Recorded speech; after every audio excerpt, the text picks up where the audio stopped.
Hi there. Okay, this is lecture number 8, and it will be perhaps the last lecture that I'll be talking about certain aspects, certain parts of the textbook. This is going to be part 4, and it serves just as a little verbal narrative of some of the information that's in the introduction, because each part of the textbook has an introduction. And part 4 is really about becoming our path, or about leadership practices. There are 4 chapters that I'll be going through in a couple of minutes. And in each of the chapters, there are a lot of narratives and explanations from my own work experiences that I talk about.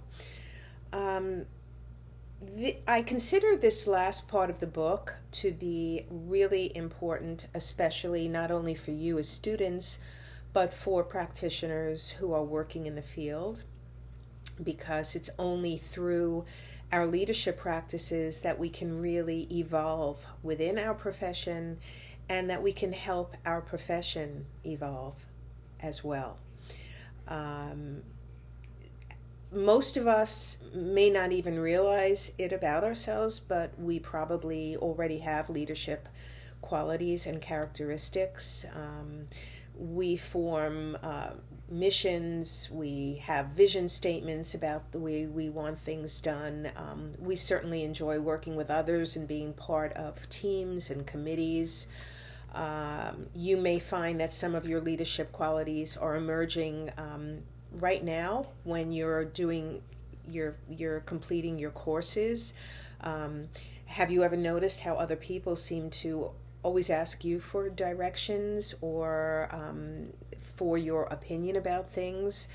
Have you ever gotten the feeling that you motivate or you inspire others? Do you enjoy expressing your ideas to other people and assisting people or influencing them? And in general, I bet many of you really enjoy taking responsibility, not only for your actions, but for making sure that jobs get done well. So often our leadership journey begins not thinking that you can do something because you don't really believe that you have the skills, but a lot of it has to do with confidence and motivation. And then we try it and we realize that we can, in fact, accomplish what we once thought was impossible. We're going to talk about leadership beginning with self-care, and that an appreciation of self-care, not only for the people with whom we work, our clients, patients, and students, but for ourselves, is very important. And the chapters in the book begin with the ownership process, where we talk about not only self-care, but self-advocacy and professional impairment and work environments, and the stress that some of them can create, and how we need to recognize that. And that's the ownership process. And then the next chapter talks about creating a learning environment, how to make sure that we are always continuing with program effectiveness with our own programs in the schools. Talking about compliance and developing clinical expertise, and then self-directed learning.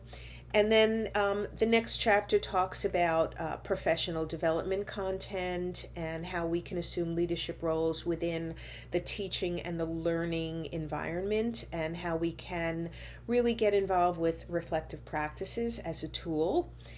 And then the last chapter is about something that I call practice-based leadership and the qualities of effective leaders. We again talk about emotional intelligence and some of the challenges of leadership and the importance of leadership development.